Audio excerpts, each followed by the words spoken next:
So I'm Timo, and I would like to welcome you to this first session by welcoming up your host for this whole session. Would you please give a huge Catax Innovation Zone welcome to Sarah Duckering? Come on. Sarah, join us around the microphone. It's a bit cramped. Sarah, very quickly, who are you and how have you come to host this stage? So I'm Sarah Duckering, and I just realised that I'd made the fundamental error when I did my welcome earlier, that I didn't say that I was from the University of Portsmouth, which is a marketing fail. University of Portsmouth. University of Portsmouth, and I am passionate about the agenda that I am presenting today. So what do you do? Are you creative yourself? So I'm the Director of Research and Innovation Services, and I am not in any way creative. Okay. I have not a single creative. My children, I'm that person that the teachers gave the prize to the children when they had to do the creative work, because it was obvious that the child had done it, and actually it was all mine.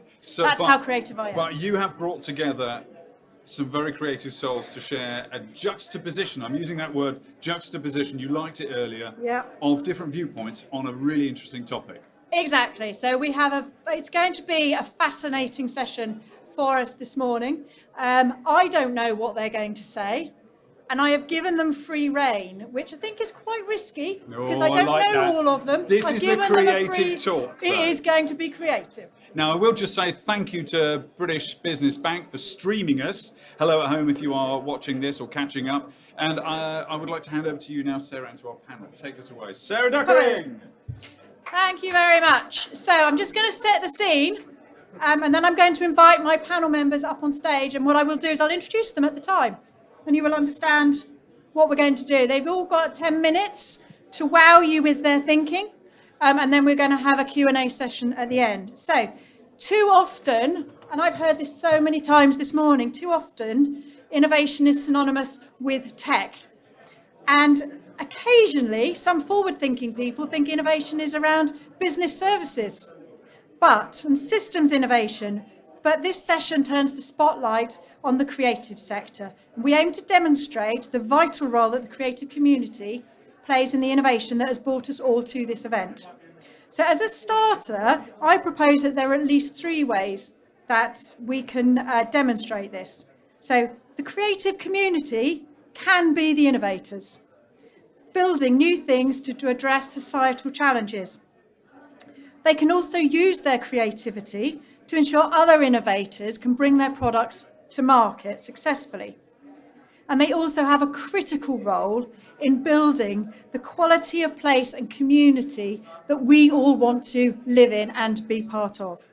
So I have pulled together a diverse panel. Each one of them will take one element of that strand and build upon that and discuss that with you.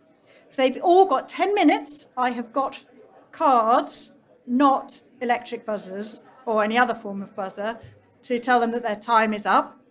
And they get to tell their story from their perspective. And then we'll have plenty of time at the end to address any questions that I'm sure you are going that are going to arise. And for those of us that aren't in the room, we are using Slido. And shortly you will be getting the information as to how Slido works in order to be able to put your questions on there. There you go. Go on to Slido, use that hashtag, you can post your question. Obviously, we'll also be taking live questions in the room. So, sadly, one of my panellists was unable to come today, a chap called Jeremy Hardin. He runs a company called Dark Cosmos Creatives, and he's specialist VFX. The reason he can't come here today is because his industry has exploded over the last 18 months, and he cannot compete with the demand of for his needs. He is making Hollywood films in Portsmouth. Who knew that we were making Hollywood films in Portsmouth? And that's what we need to shout about. And I'm hoping that my colleague from the University of Portsmouth is going to talk in some way about that, publicise our LEP-funded and government-funded Centre for Creative and Community, Centre for CCIXR, Extended Reality, Centre for, to talk about this huge opportunity in the sector. So, I hope we have a challenging, eye-opening and energising session, and I'm going to introduce and invite up my panellists in no particular order, apart from the ones that I can see. So Wendy, would you like to come up and take a seat? So Wendy Wyatt from Worthwhile Works. So many of you will know. I'm not going to tell you what she's going to talk about. It's going to be fascinating. James Lamb from Ideas Reality. They've got a stand here, so you will be able to see them afterwards. Rowan Johnson from South Point Films, who and South Point are doing all of the filming for us today. So thank you, Rowan. Gary Smith from, just as he took a drink there, so that was good timing, from Rainbow Group. And last and by no means, because he's the tallest, least, Adrian Hull, who comes from the University of Portsmouth. Okay. So I'm going to go and find my 1 and 3 minute banners, and I'm going to invite James up to the stage first.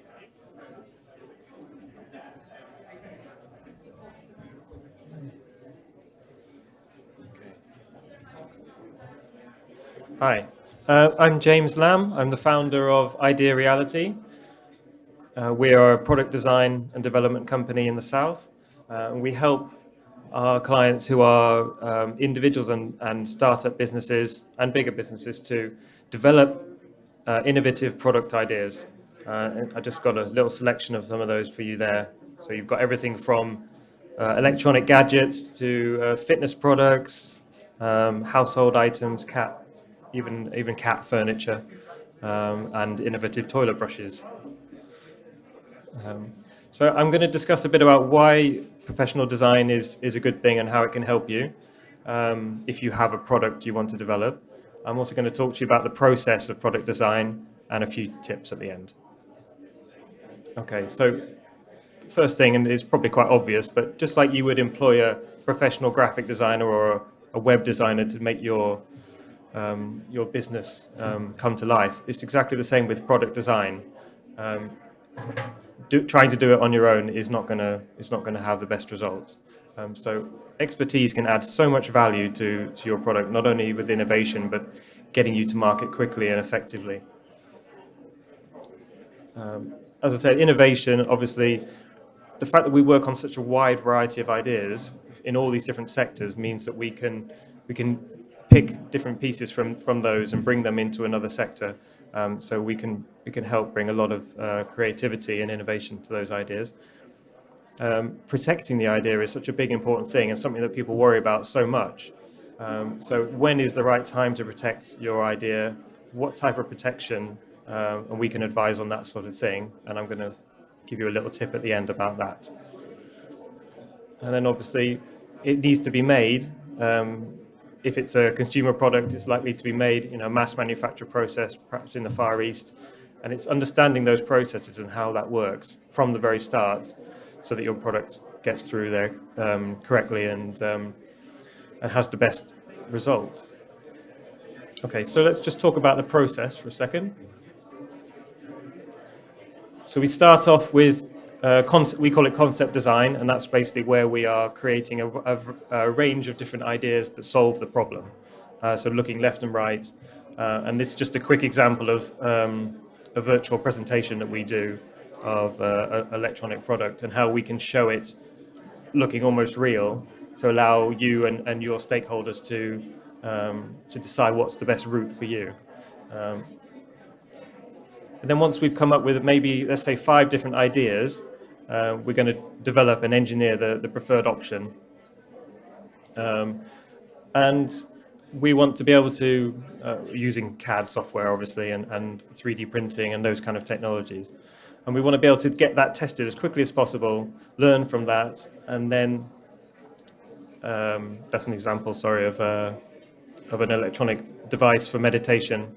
So that's something that glows in your hand and vibrates and helps you to breathe and meditate.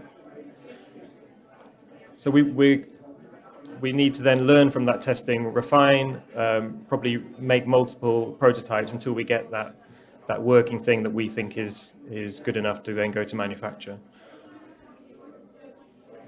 and then working out the cost of that. So that would have been done from the beginning, but now we have the final idea. We can get the full manufacturing cost worked out, talk to our different factories and contacts, and help our clients get the product made. And just finally working with the manufacturer to fine-tune the design to suit their processes. And then we're off. Okay, so a few top tips. Really important one is obviously keeping the idea protected the whole way through. And the simplest way you can do that is with an NDA. So before you tell anybody else, even if it's your grandmother or a factory or a design company like us, you'd want to make sure you've got that covered. Very simple thing that anybody genuine would be happy to sign. Sorry, don't rush in, if I can go back. Don't rush into a patent. I think patents are something that people know about, and they jump to that straight away and they think, I need to protect my idea. But if you rush into something before it's been developed and been through that process, you're likely protecting the wrong aspects, or you probably miss some of the key bits, and you haven't built in the innovation yet into that process. So, and the other thing to mention is that as soon as you patent something, you start to incur costs, and those costs continue as that process goes on for about 5 years until it's granted. So it doesn't make sense to start that off too soon. In fact, you could submit your application the day before you go public. That is simple as that. And then at least your costs aren't coming in until, the point where they need to be. And then that process I've shown you, I think it's important to adapt that process depending on what route to market you're going to take. So maybe you're going to crowdfund the idea, and it's considering, what do I need to do to get to that goal? And that might be quite different. So the process can be adapted depending on what the route to market is. So working that out from the beginning will help to make the whole process more streamlined. And that's me. So I hope that was a little bit informative, and I'm happy to answer any questions afterwards. Thank you.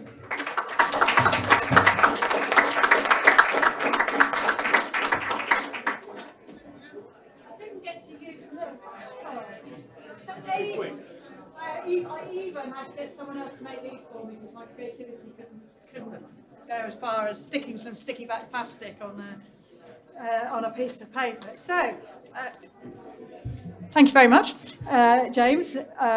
Really interesting, and I think one of the things that really intrigued me was when I spoke to James earlier on when we were discussing this, and I said, "Where do you get all of your skills from? Where do you recruit all of your colleagues from?"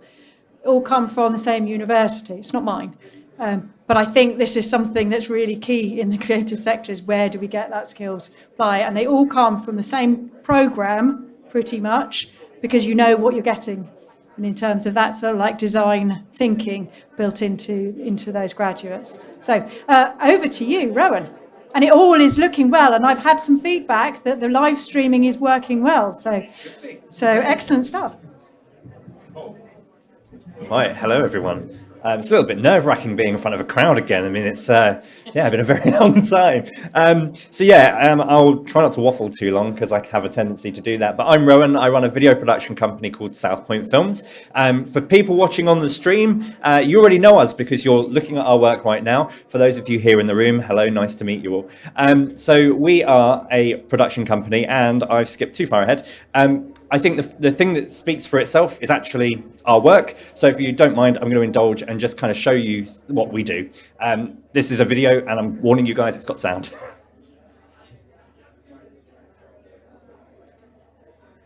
Hopefully.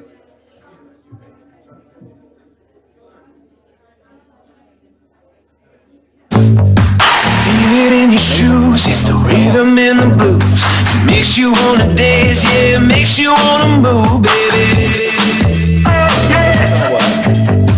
Feel it in your soul, it's the way we rock and roll. It makes you wanna scream, you're screaming out for more, baby.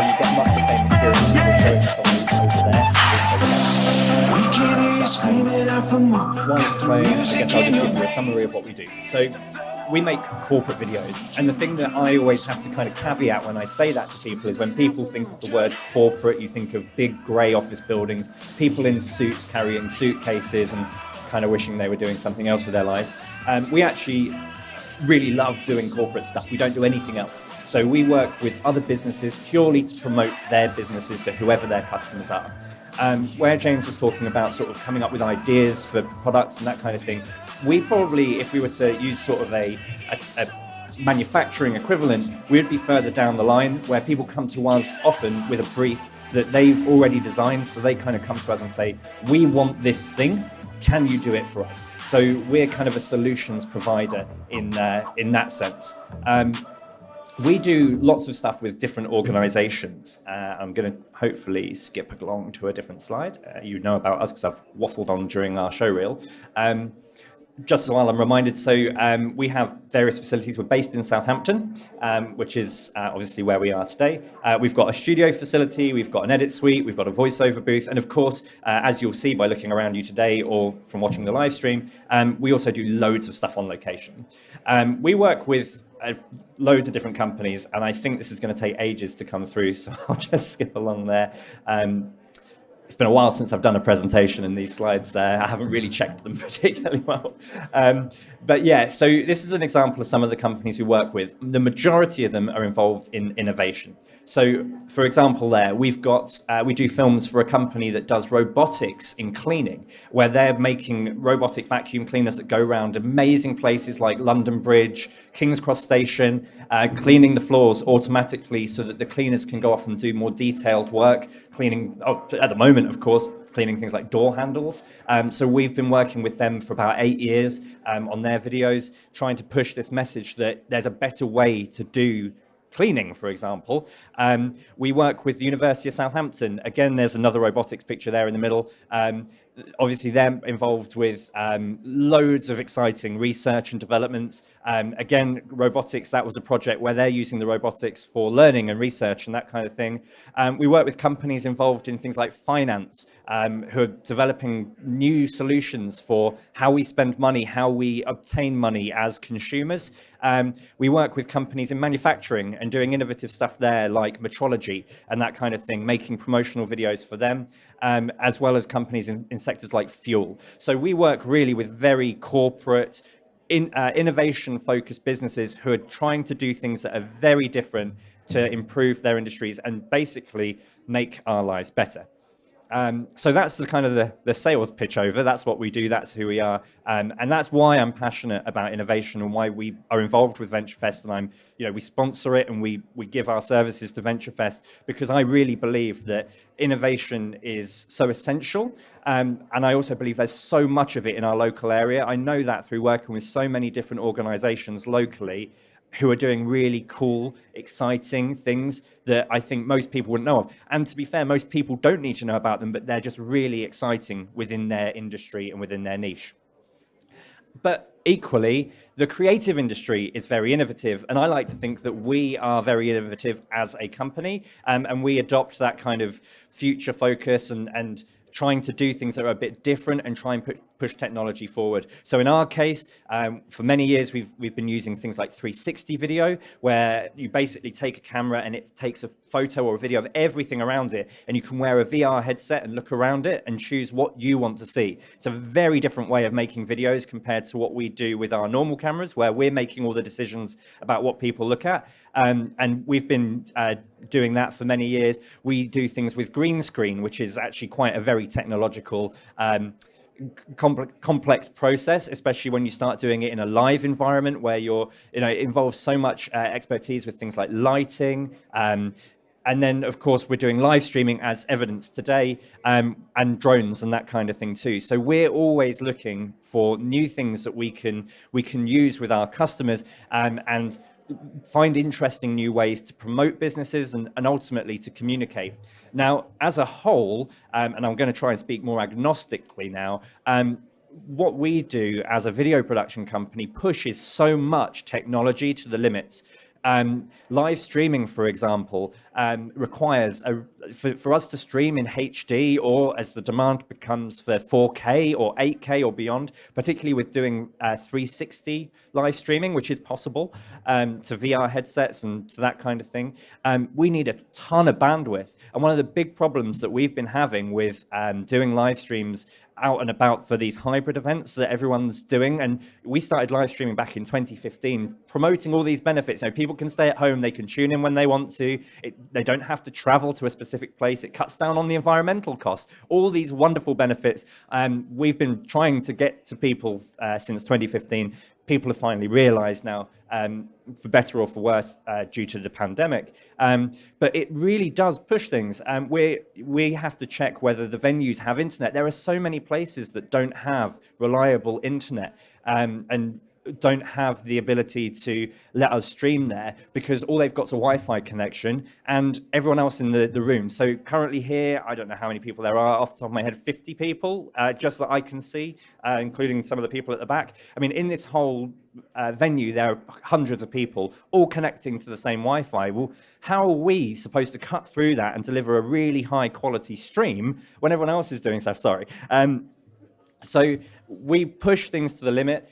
So for us, it's like embracing things like 5G. That is a real great solution for us. Things like storage as well of 8K, 4K footage. We've got 100 terabytes of data at our office that we have to manage. That's never going on the cloud at the moment, but there are ways that we can look at that. So basically, in short, there's loads of innovative stuff going on in the creative industries because we utilize technology. Not so much that we necessarily develop it, although I've given my hand at that before, but not necessarily so much because we develop it, but because we take it and we implement it in ways that people haven't thought of before.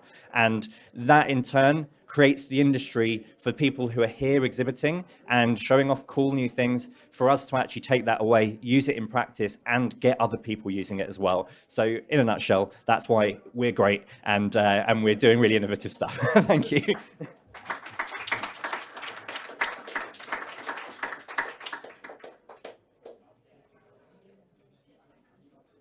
Thank you, Rowan, and I'm sorry, I got overexcited about being able to use my number 3. So I'm going to calm down a little bit.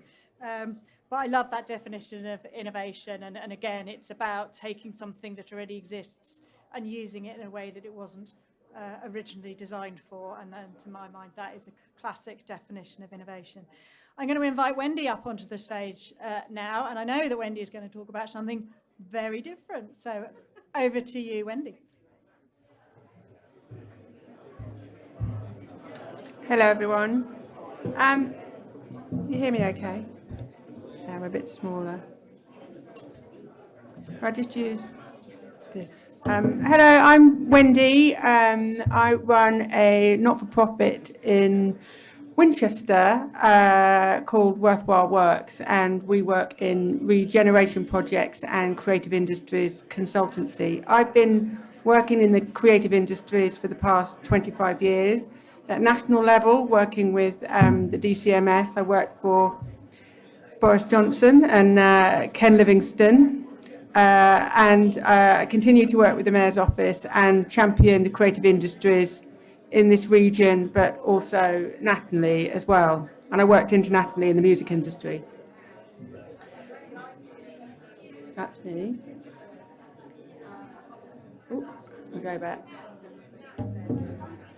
So, in March this year, I was sat in a cabinet meeting. I hope there's nobody from Winchester City Council here. I'm going to be in trouble.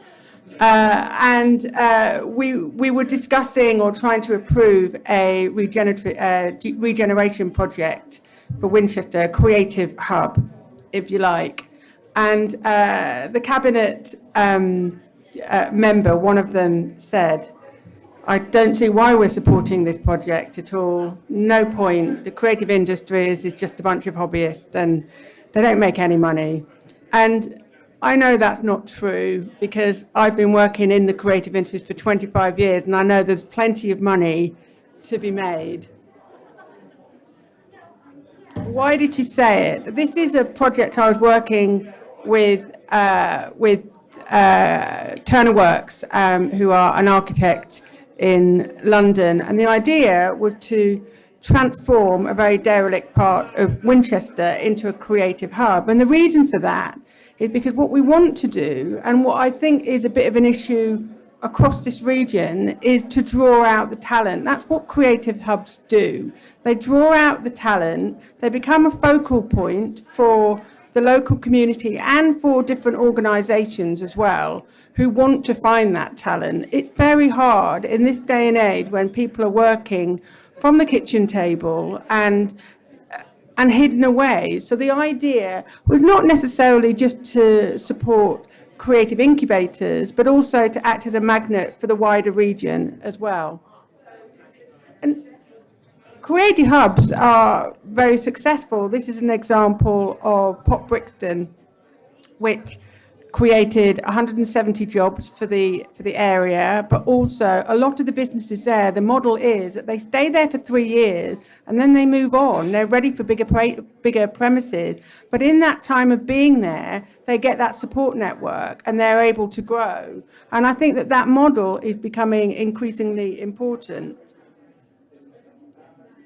So much so that when I was working in London, you could see that creative hubs were popping up all over the place. And it's quite interesting to see that across the UK, that creativity is now really one of the most important agendas, if you like, for regional government. Look at Manchester and the media city. That has transformed Manchester. And it's the same picture across the world. But why is this? This is Amsterdam tech industry.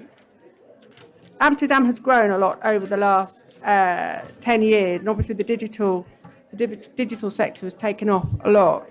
The average age of a startup of a person starting a startup is 27 years old in Amsterdam, and they want to live in creative places. They want to live in an environment where they can find that support network on their doorstep.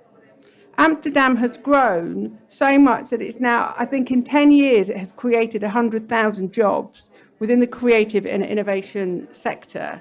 I mean, that's quite extraordinary in such a short space of time. And likewise, this is Shenzhen in China. It's hard to believe that this was a fishing village when I was 3 years old. And what it has done is embrace the creative industries, it's embraced innovation, it's embraced the tech startup community. And what they've done is they've created these environments where they can thrive. It's not just one or the other. They work together in this ecosystem. And one person said, I went to China a few years ago, and they said that in their building there were 200 startups. And what they said is they work together as a family, that the creativity and that diverse thinking really fuels the innovation side. So one can't really exist without the other. And this is another example. Excuse me. This is some people might recognise this as Silicon Roundabout in Shoreditch. And what's really interesting about this is that a lot of creatives were basically deciding that this area was cheap, that they could afford the rents there. So the creative industries moved in, that's artists, that's designers, that's architects, whatever.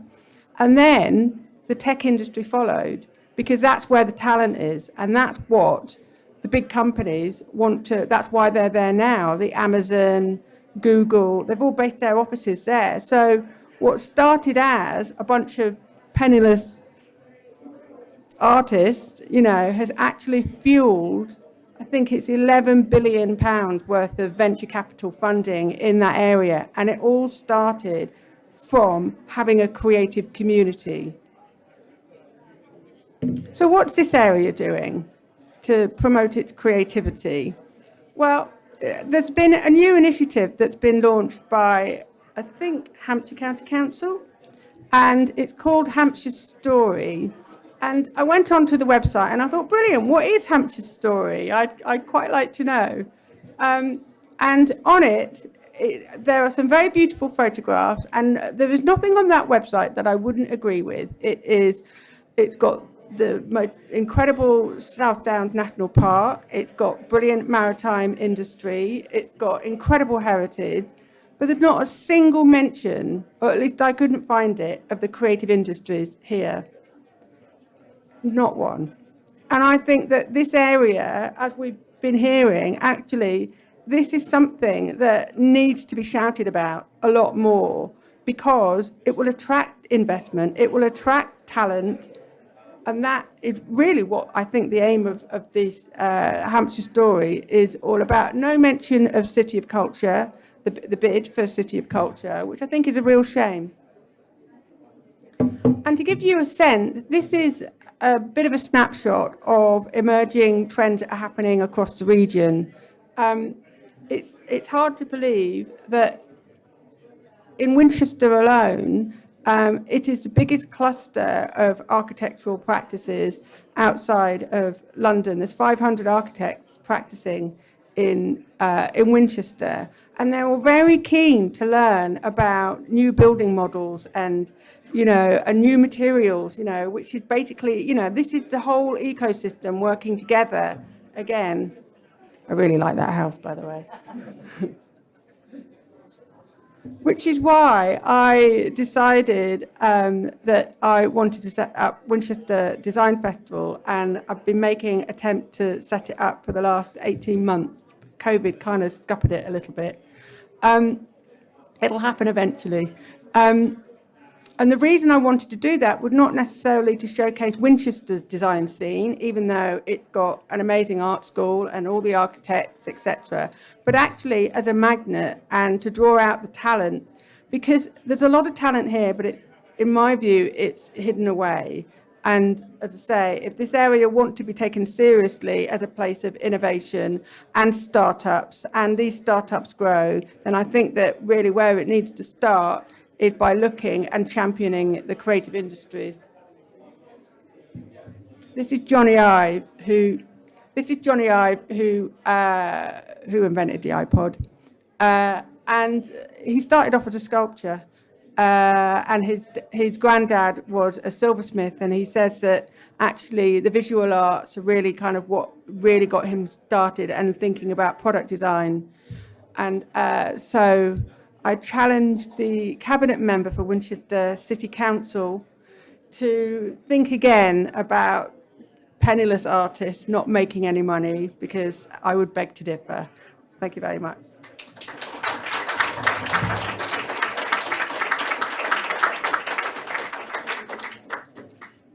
Thank you, Wendy. And I, for one, am very glad that the Winchester Design Festival is put on hold, because that meant you could come here and talk to us today, as opposed to delivering the Design Festival. And I agree wholeheartedly with the University of Portsmouth has 4 innovation centres, one of which is a creative industry centre.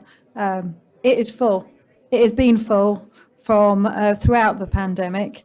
The fact that these companies are not thriving and are not building new and growing beyond our non-creative industry innovation centre is not full at the moment. So if anybody's looking for space, come and find me after the end of this session. Okay, so over to Gary.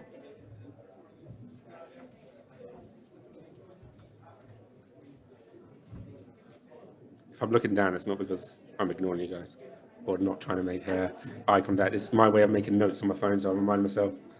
Okay. Oh, will that make a load of noise? Kind of like Sarah when she's looking down at her notes, but just a phone. Because if I handwrite it, I'm not going to be able to read my own writing.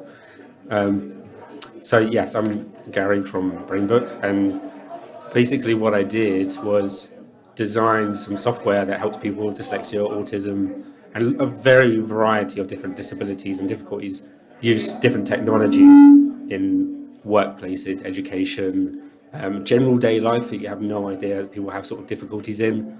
A friend of mine, like navigating through an airport, he used to always ask for help. So we went back, did a bit of coding, and was like, okay, let's figure out a way that you can navigate through Gatwick a bit easier, because he can't remember sequencing of events.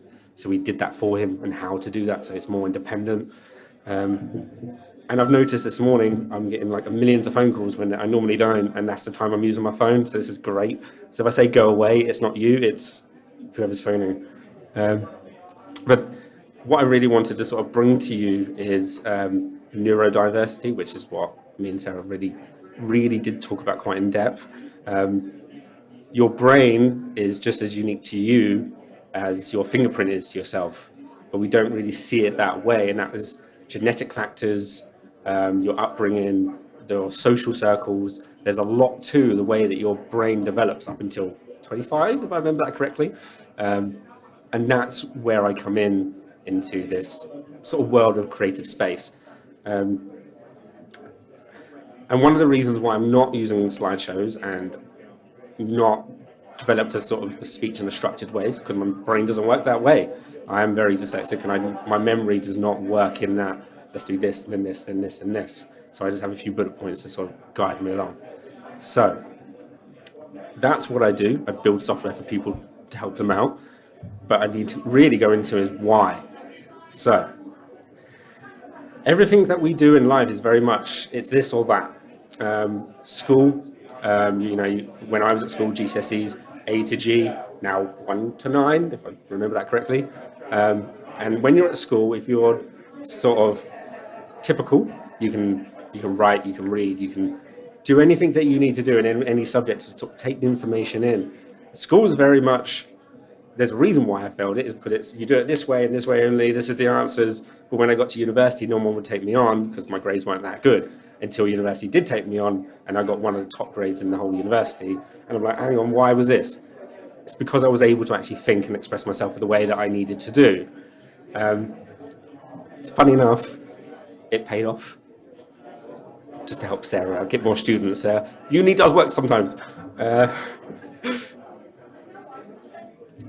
then we move on to IQ, right? When you think about IQ, people go, we always measure intelligence based on intelligence quota, even though there's like 20 different ways to measure intelligence, emotional intelligence, and analytical thinking, whatever. There's a reason why like Einstein and some of the most brightest minds of the world did not like IQ tests, because they were just pigeonholed into, you're intelligent, you're this. And they're like, no, go away, stop telling me this. This is the downside to what I'm talking about is around 25% of adult prisoners in the UK have IQ of 80 or below, and they're called feeble-minded. Now, when you're pigeonholed into, you're just a bit dumb, you don't know maths, you can't do analytical thinking, you can't look at patterns and figure out the way this is going. Okay, but how else can they be intelligent? How else can they sort of communicate? And this is where it really hits home, is 60% of the prisoners in the UK that were surveyed have communication difficulties. I don't think that's necessarily the case. We're thinking of communication where it's verbal. Behavior is communication. How we act, our body language is communication. So if you're a prisoner and you've committed some sort of crime, what are you communicating? I'm not accepted into sort of society. Again, this is where my university comes in, what I learned through criminology, sociology. Labeling theory literally dictates that when people don't feel a part of a certain society like the norm, they go into criminality, and that is drugs and being violent, and sometimes it can actually lead into even further criminality like murders, rapes. And I don't really want to go down all that route, that's quite a dark part of the world, but I think a lot of this can be prevented if we were to support people in a very better way. And the creative industries, because of if you look at the financial crash of 2008, the funding for creative industries and youth centres just got completely shut. And then criminal rate went up. Well, I'm not surprised, because creativity is expression. So if you like art and you wanted to make a career in art, you can express yourself. So how do people create and express themselves in the modern day? A heavy focus on technology, which is what Sarah referred to as well. Yes, ironically, what I'm doing is technology, but there's a bit of a social aspect and a political aspect to that. Then it comes into mental health. We know that there's a mental health epidemic before COVID, not just because of COVID. COVID amplified it. 45% of prisoners have been diagnosed with anxiety or depression of some sort. And I'm talking male and female, not just male here. Mental health is also linked to learning disabilities and learning difficulties and communication problems. I don't know if there's a link here that only I'm seeing, or I'm just being a bit weird, but I'm pretty sure this speaks volumes. This is all from medical journals, psychiatric journals, people I've consulted with, psychologists. Everybody is saying the same thing. There's huge links between mental health, learning disabilities, learning difficulties and communication problems with criminality and people being socially excluded from the norm. Most of the things we build in society is built for the majority, and we leave a certain part of that out. ADHD, although ADHD is kind of recognized, some people go, it doesn't exist. It is a real thing, and I've recently met someone that is very much painted as she's very aggressive, a lot of communication issues. Actually, one of the nicest people in the world. The only reason she can be a little bit aggressive is because people don't understand her. And she's like, I'm trying to communicate to you, and you're not helping. You're not understanding, not willing to understand. So when you're pushed into that, and you're crying out for help and no one's there, no wonder she can sometimes do things that are seen criminal, or taking drugs, or whatever else, because that makes her feel good. And that's in her own words. Not mine, that's in her own words. So, this last statistic, I promise I don't want to bore you with a statistic, and that's 54% of people with learning disabilities, autism and other difficulties have been diagnosed with a mental health problem. This is why I started what I do. 5 years so far, and we've attracted quite significant investments and significant important people to work with us to build it. There's a lot of technological difficulties like Google and Apple that say you have to do it this way if you're on our platform. Great, thanks for that. We're trying to do something really good here, but it's because they want it to make it their own, and we can't do that because we need to protect the people that we're trying to support in the long run. I think that's it. I didn't really want to be too structured. I just wanted to be a bit more authentic and based on the last 5 years and just let it out. And that was it. Cool.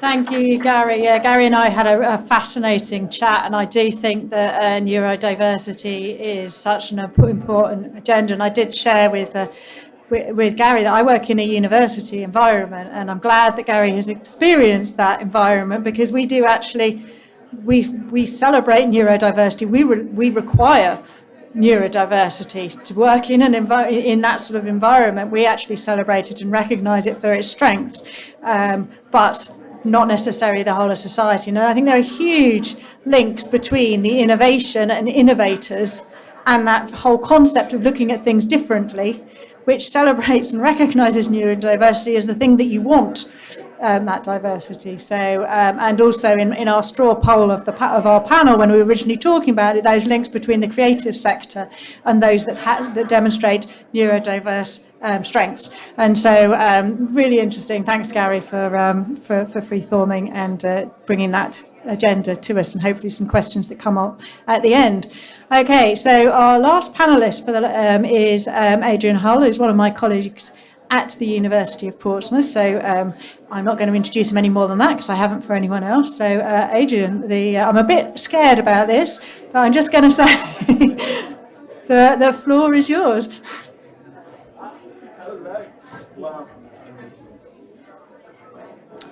Hello, good afternoon. I've prepared 347 slides.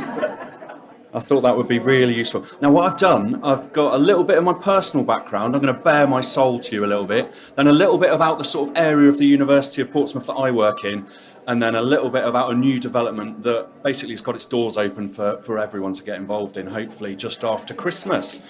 I think there's a little slidey thing, a PowerPointy presentation. I'm not going to hang on that too much. Can you pull it up, though? Yeah. Yeah, there we go. Thanks ever so much. Right, cool. So that's my name. It's a good start, yeah? Cool, okay. as I said, I'm going to give you a little bit around the background, a little bit around the School of Creative Technologies, a bit about CCIXR, which stands for the Centre for Creative and Immersive Extended Reality. So the Centre for Creative and Immersive Extended Reality. So I'll explain what that is in a minute. It's kind of cool. And then have a quick chat about this idea of how creativity drives innovation so much. So my background is I played the piano when I was a little one. I got into university, I went up to university, went to the Royal Academy of Music and King's College of London, and then realised I was kind of all right at the piano, but not that good. And then I found writing music, composition, absolutely amazing. It just goes around in my head all the time and I write music. So that's kind of what I trained to do at university and through school and all that sort of stuff. I failed my A-level as well, didn't do very well in A-level music, but then became an A-level sort of music examiner. Smashed it.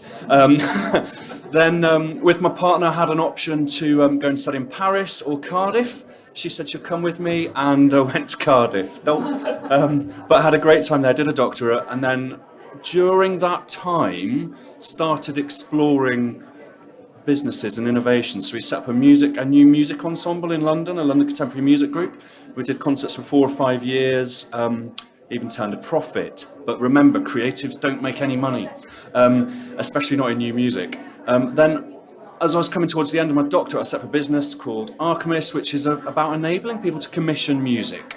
So there's websites and all that sort of stuff. It's still going now, but it's about if you would like music written for any occasion, you can sort of do that through that kind of organisation. So then I started working in a university, absolutely loving it, conducting orchestras, doing all sorts of things, extracurricular, co-curricular, and actually sort of teaching, doing lots of innovation work. And then lucked out, ended up with a job at Portsmouth University as head of the School of Creative Technologies, where I kind of blag it every day. So the School of Creative Technologies, I'm a pianist, remember? The amazing School of Creative Technologies, though, we do so many different things in the school. There's about 50 staff who are all 50 permanent staff who are all engaged, all academics and engaged in teaching, research, innovation activities. So academics don't just teach, they kind of do all of those things. And there's probably another 30 or so kind of staff connected to the school. And I'm just a pianist. But shh, don't tell anybody, okay?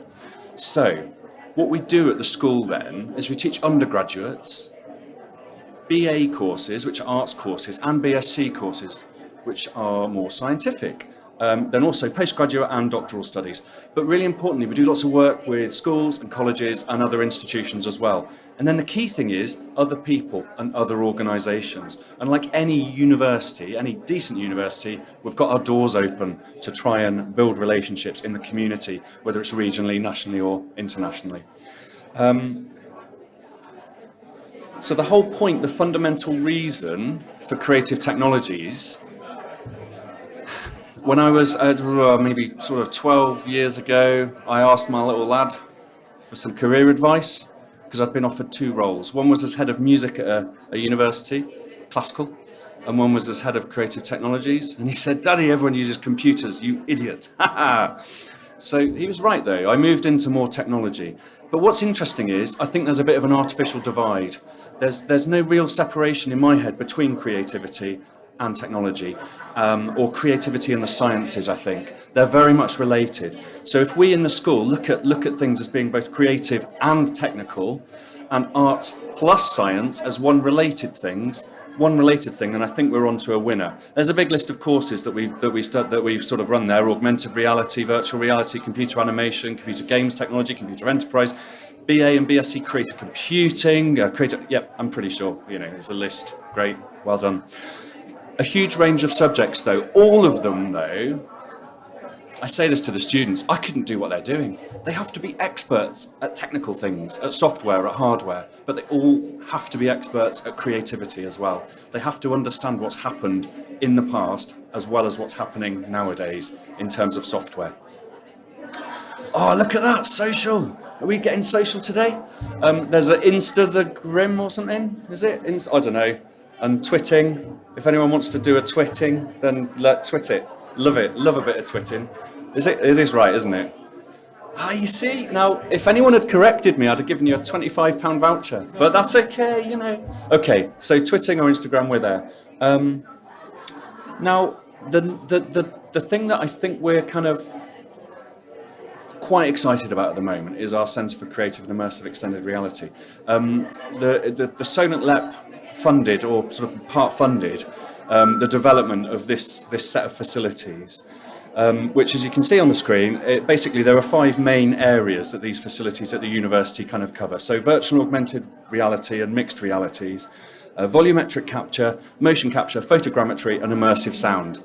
Now they're probably quite new to lots of us because they're quite kind of cutting edge facilities, and in fact at the moment it's really exciting because most of it's in boxes at the university in Portsmouth and it's just being built. But just after Christmas, it'll actually be open. Now, the point of it is that it's just over £5 million on equipment alone. And the reason that the Sonant LEP have kind of put this money towards the facilities and matched what the university was putting in is so that we can open the doors and get people in to try out these facilities so that you can explore whether or not they may be useful for you and your organisations and what you're doing. Now, we kind of need something out of it as well, but that's obvious. That's giving our students experience of this kind of thing and linking students who have those abilities of creativity and technology with you in the future, enhancing their learning. But the idea is that these facilities are there for people to use, and we're just developing how that will work now. But the fundamental thing is, if you tweet us or email me or something, we can invite you along to the actual grand opening where I think we're going to even have like, a vol-au-vent or something as well. So, that's the plan anyway. The key thing alongside the facilities though, is it means nothing without the amazing staff who work in my school and the rest of the creative and cultural industries faculty. Because they're the people who actually understand how to use this equipment and much more importantly, how to break it. Because that's where it's really interesting. When you break something, and like you were talking about, when you push the boundaries of things, when you push the boundaries of what you're trying to do to live stream something, that's where it gets interesting. So we just worked on a project with the RSC, the Royal Shakespeare Company, where we live streamed actors in motion capture suits all around the world in a production called Dream. And it really does depend on dull things like bandwidth, but also on the know-how and the creative impetus and the creative decisions that are made, and that's what's really exciting. So we're going to have some really cool facilities that we'd love you to come and see, but we'll also help you break them as well. That's the idea. And then the students are really good at that as well. And then more formally, obviously universities are engaged in research and development. You might have a view of academics being very much, and I'm going to write a paper that's going to be read by 2 people and that will be very interesting. No. It's not like that. Not in the School of Creative Technologies and CCI. We want to do things, we want to change things, and we want to influence things in a creative way. So it may be about making something that's purely for art's sake, or it may be about actually working with defence industries to try and, one of the most recent examples is we just built a RIB simulator. So the boats that the pilots drive in the Royal Navy, they drive around, but they were rubbish and kept crashing them in the first few weeks. So they now do it simulated for the first 6 weeks. But there were some games technology students who did that. How cool. So the official launch is on February 2022. So please just, email or tweet or whatever it's called. And I think the key thing that I just wanted to sum up is about creativity and innovation.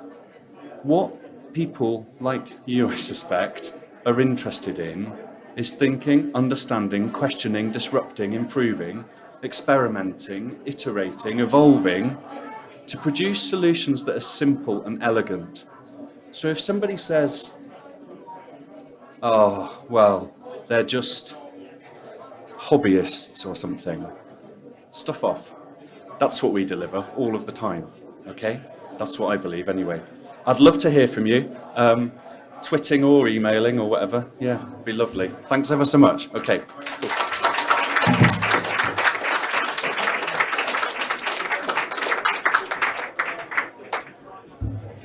Thank you very much, Adrian. And for those of you in the audience that also heard DSTL say that they've got £1 billion worth of funding available, you're going to have to beat Adrian back, because he's on his way there now to try and suck up as much of it as he possibly can, and to use as an opportunity to demonstrate the skills of his students and of the facilities that we are very excited about, as you've probably gathered. So we're now on to the Q&A session. Before we get on to that, I'm going to thank my panelists very much, just in case I forget to do that at the end. Thank you very much for your thoughts, the time that you've given us today, and hopefully there was some good applause, and I haven't seen anyone leave either. So obviously that seems to be good. I am going to ask: are there any questions from the audience? Don't be shy. They've all got more things that they want to talk about. Okay, lovely, thank you. And hello, my name's Sue Thomas, and the question is to you, Gary. You talked really brilliantly about neurodiversity, I thought, really enjoyed that. It was really hopeful that you're there. For someone with a neurodiverse issue, I can't think of another word to say, being able to break in or find a solution, something that you might offer, is innately difficult, because knowing what to do and how to approach is really hard, because that's the nature of the problems they might face. How does someone with a neurodiverse condition find out or break into something that you might offer or others? What a question. I think a lot of it comes down to, is this working all right? Because I don't have feedback. So I think a lot of it actually comes down to people I've met in my own sort of experiences. I think a lot of it comes down to like confidence, for one, and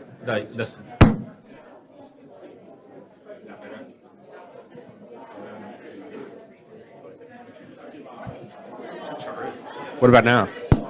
Do all three, here we go. Amplified. This is better? I definitely hear it myself now. I'm going to blow my ear off. Where was I? So I think a lot of it comes down to is correct me if I'm going wrong here or completely off piece, is down to confidence and kind of fear of being judged. Because I think a lot of people in this world, regardless of whether you have a neurodiverse sort of issues, as it were, or programmed differently, is we're so innately trying to impress other people, even though we don't know them. We care about other people's opinions more than we do, say, on social media, than we do people within our own inner circle.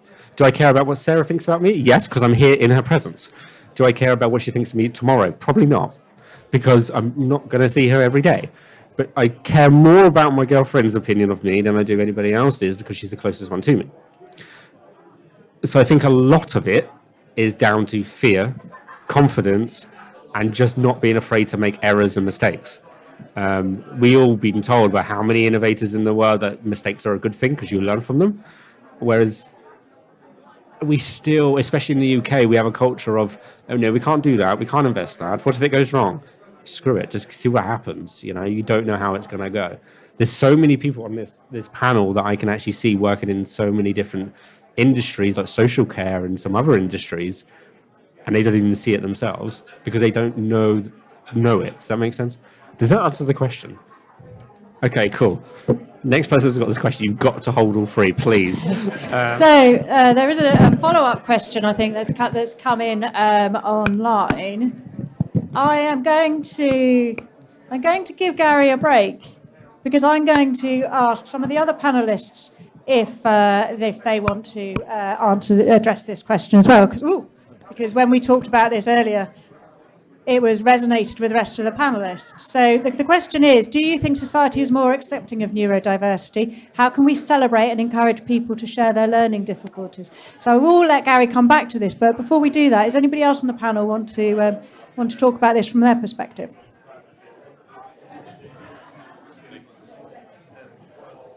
No? No, okay. Okay, did you want to? Go for it, maybe. Yeah, go for it, Ryan. Yeah, I mean, it's a difficult one because I don't think, well, I'm not neurodiverse in the sense of a typical, like a diagnosis or anything. I generally think, I mean, the whole point of neurodiversity is recognizing that everyone is different, right? But I've, been lucky enough to work with people who do have, diagnosed neurodiversity, and I think people are so much more accepting of it now. At least people who are conscious, and I think certainly, I'm not going to paint a brush and say it's perhaps a generational thing, but you think of particularly young people are so sensitive to things like mental health and everything. The generation that are coming through now, starting at university and younger, are really, really aware of all of this stuff. And certainly, I think empathetic people across the board are all very celebratory of our differences. But we're really about to see a generation come in who champion it. And I certainly feel as someone who is relatively young to be running a business. My business has been running for 8 years, and I'm 29. I hire people, and I certainly would, well, you have to be careful to not say that I would specifically pick someone who's neurodiverse, but you know what I mean? It's like I would certainly see the strengths in what someone's bringing if they were to have a diagnosed neurodiversity. I think it's a really valuable thing to have. Difference of opinion is just so valuable in business, because you just get different perspectives on everything, and that extends across the board, not just neurodiversity, race, gender, whatever. Just having people who are able to think about things in a different way to what you would, having a group of people who all think the same way and feel the same way about things and respond to the world in the same way is rubbish. And I see that with the work that I do, talking to clients who are different to me, different age, different gender, different race. The feedback that I get, they pick out things, clients and the team that I work with as well, but also, the people that sign off the projects that I work on also pick out things that I wouldn't think of. And I have to be, as someone who produces content, really conscious of what we're producing is saying, what it's saying to people, who it's saying. I mean, certainly in video where we've got visual, we're doing something visual, often with people. I think we're filming an event like Venturefest. We want to show the variety of people that are here and not just showing all people that, look the same, and think the same and all that kind of thing. It's a thing that we're very conscious of when we work on projects, of actually representing people, and the variety of humanity, I think. Anyway. Perfect. I like that. In short, yes. Because no, I will go through. I think socially, I think in a majority of us, I think we do, but we subconsciously do, because we just accept people nowadays in this sort of modern culture. But I don't think it kind of reflects in the system, in the political sphere of the world, and like the systemic issues of like the education and things like that, because it's so expensive to sort of figure it out. Neurodiversity is not a negative, it's actually a positive, because we're all so different, we all think very differently, we're all very unique. It's not, when it's diagnosed, it only exists because it's an issue, because it doesn't conform to whatever was being built in the first place, hence the majority rather than the minority. But yes, socially I think people do accept quite well. I'm yet to find someone that just, I don't know, in this sort of modern day society that doesn't see it. It's 100%. I think society is far, far more ahead than government level, than in our way of thinking, and the universities. The irony is, though, Sarah, is the creative industries is actually led that way. Think of Netflix. There's so many shows about different things, like autism. Atypical is a hilariously good one. There's so many shows out there and movies nowadays that just show this, but it's not shown in the political landscape. That's the only thing I can see. Okay. That's it. Brilliant. Thank you, Gary. And Wendy, after this, I would going to come to you for another question, but please finish off first. Thank you. I was just going to say, on from your point about confidence, I was involved in a Brit school for performing arts in Croydon, and that was set up by the music industry specifically because a lot of kids in that area were having communication problems and falling into trouble. And they weren't doing very well academically at all. And there was a lot of people with learning difficulties, but they were really talented. They were really talented within the creative industries. So the school was set up to focus on their strengths, not on what they couldn't do, but what they can do. And you've never been anywhere like it. It was like walking into the Kids from Fame. If you're old enough, you'll know what I mean. The confidence and the atmosphere was just incredible, and they believed that they could do anything, and it did really inspire a lot of kids who had been written off, actually that they do have a talent, and and that it's worthy. It's a great model. So, Okay. We're talking about sort of neurodiversity. I think we accept that, but I don't think we accept criminal behaviour yet. I don't think we actually are willing to understand that someone is a criminal for certain reasons, and we go, no, you're just a criminal. So I think we're very easy to judge people that are necessarily imprisoned or taking drugs or in the sort of underbelly of society. I don't think socially we accept that yet, because if someone commits a certain crime, we do judge them very quickly, and we don't look at the root of the cause. Hence why I went through all those statistics, because they all link together. And mental health, we are accepting of, but criminal behaviour, absolutely not. People are not accepting of that very, very well. If I say to someone, I want to take on someone that's come out of prison, they're like, oh, are you sure? Yes, I am very sure, because they're decent, they're good people, they just went about the life a little bit differently, a bit of a curve rather than kind of this linear way of thinking that we think everybody wants to do. But I think that covers it. Just add a little bit on that. Yeah, and then I'm going to very move us on. quickly. Very But James Timpson, who runs the Timpson stores, is a really good example of people that hires former hire former prisoners, and it certainly is a bit of a taboo. We do work in schools sometimes in places like care homes, and of course there's lots of safeguarding stuff around that, and I would imagine that could be in a lot of jobs, and potentially even in a creative sector, if that's an area you really niche in, could be a real difficulty of hiring someone, and that's one of the things you do. A lot of people during hiring processes check criminal background. I don't have much to say other than that, but it's a valid thing. People can be redeemed, and turn their lives around after making a mistake. A lot of them very young, anyway. Brilliant, thank you. So, Wendy, one of the just to change the tack slightly, a question has come in: how can we improve advocacy for the creative industries? Would you like to kick off on that one? In this region? I would say in this region. It doesn't say, but I'm going to add to it, in this region. Okay. I think one of the things that I feel is missing, I think at a governmental level, is data. When I worked for the Mayor's office, I worked for Creative London, and my job was to promote London's creative industries. And at the time, Ken Livingstone was very clear that he wanted London to be seen as the centre of creative industries in the world. And that was because he knew that, again, it goes back to the magnet, he knew that would attract the talent and the tourism and everything that goes with it. So, but in order to do that, he had to make the economic case, and we had to gather the evidence and the data of why the creative industry is important, and make the economic case. So whenever I did a project with London Fashion Week or the South Bank Centre or the Queen Elizabeth Olympic Park, it was all based on evidence. I think that is key.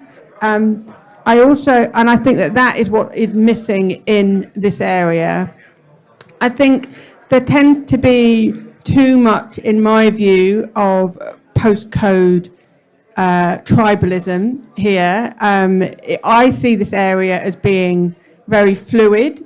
I go to Southampton all the time. I go out in Southampton, I eat in Southampton, I go to Portsmouth. I go up to Basingstoke. But yeah, I live in Winchester, and therefore a lot of the services that I want to access, I can't because I'm in the wrong postcode. Again, Southampton and Portsmouth, it's quite tribal in a way. I think that more needs to be done. To me, this is a metropolitan area. It kind of feels like it feels as if it's not just a bunch of little cities. Actually, they all have their own identity. But in terms of the creative industries, I think it needs to be. It's interesting, the model of what is creativity and what is innovation. To me, creativity is the divergent thinking. It's the imagination side of things, and innovation is about getting something to market and getting it made. And they're one and the same, really. And so I think the language needs to change as well, and not to see, and the grassroots is good. Actually, we need the startups, we need the incubators, they need to be supported. But there tends to be too much of a focus, in my view, on super big business around here and not supporting the grassroots economy and enough, or at least champion about it to the rest of the country.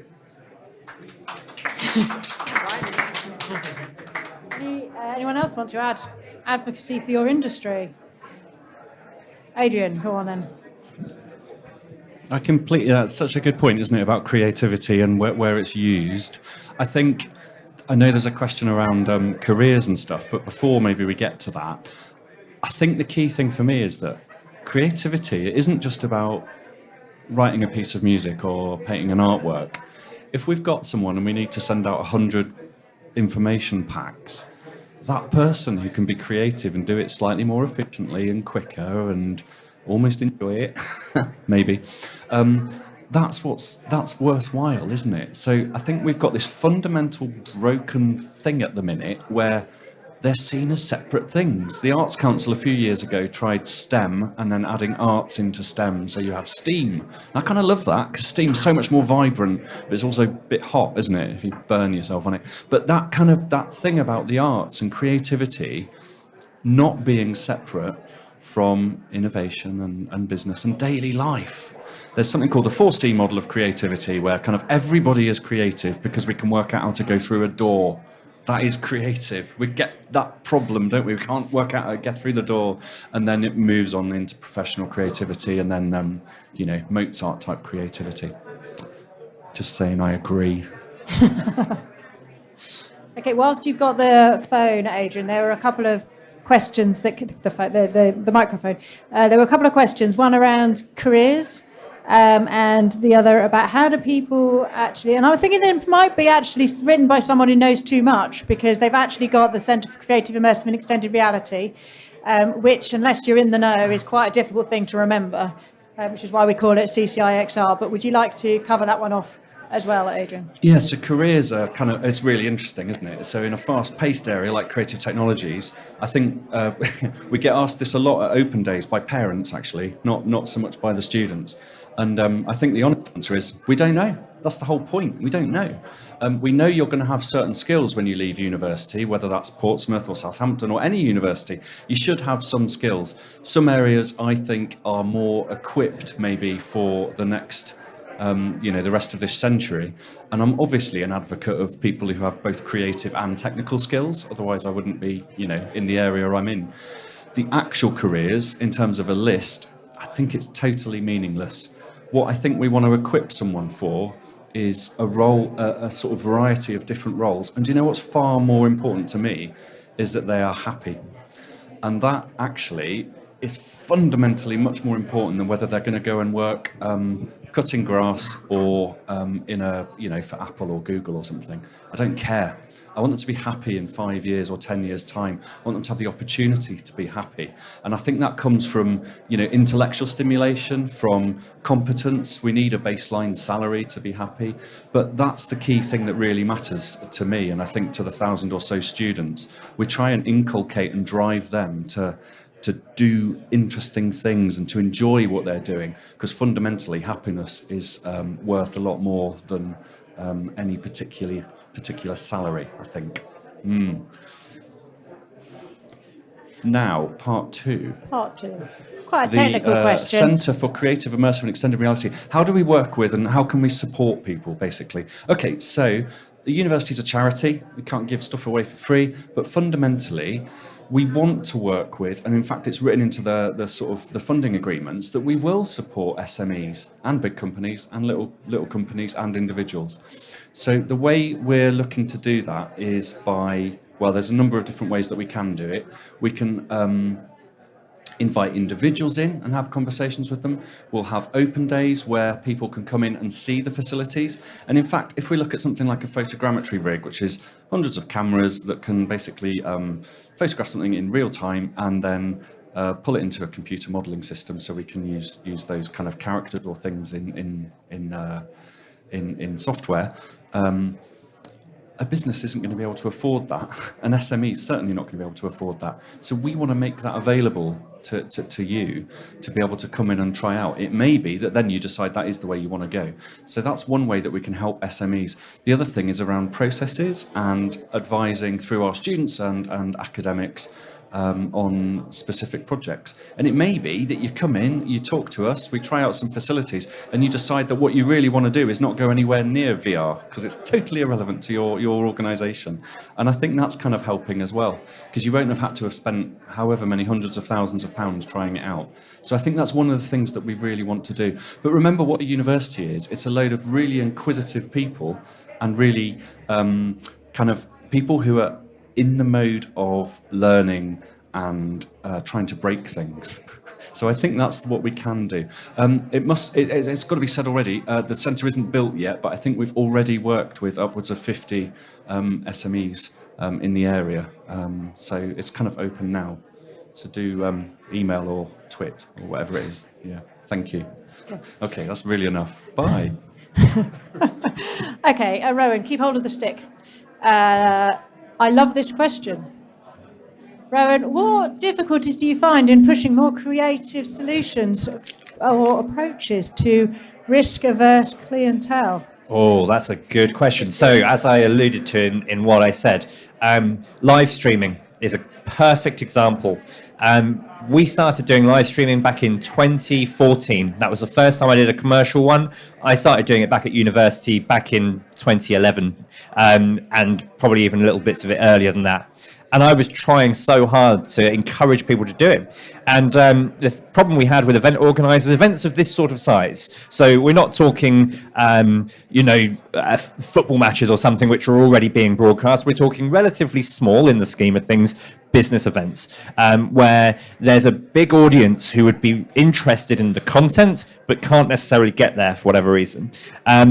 And I tried so hard to kind of show people it. I even at one point did a conference of my own that I put on, where I was one of the speakers, of course. But I got some people that I knew to also come along and do presentations, and we live streamed it, and it was crickets. And the tricky thing is that no one really wants to be first, because in corporate and in the corporate world, particularly in bigger organizations, people, I think, don't really want to put themselves forward, because if it all goes wrong, it'll land on them and it will destroy their career, or they'll lose their job, or when there's the next whatever, they'll basically, it will tarnish their reputation.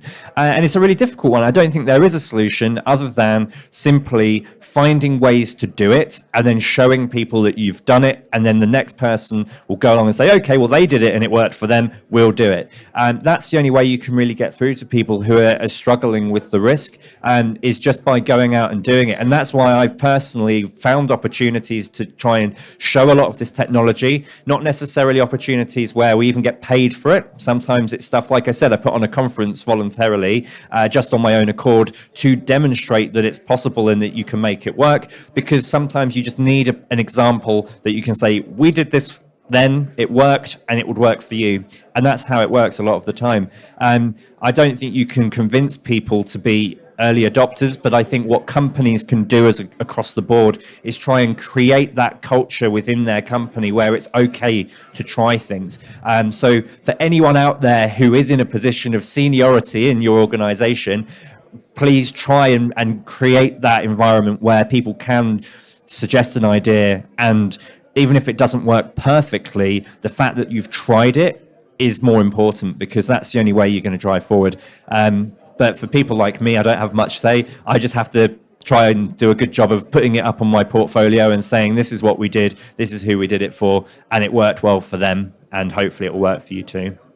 That's my experience anyway. I don't know, actually, James, you might have experience with this.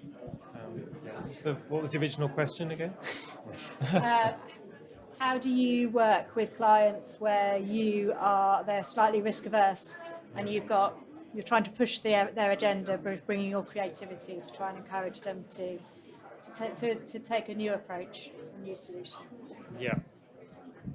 I think it's a similar situation where you've got to demonstrate that other clients have done it before, and that's really the only way that they can feel confident in moving forward, especially with your services.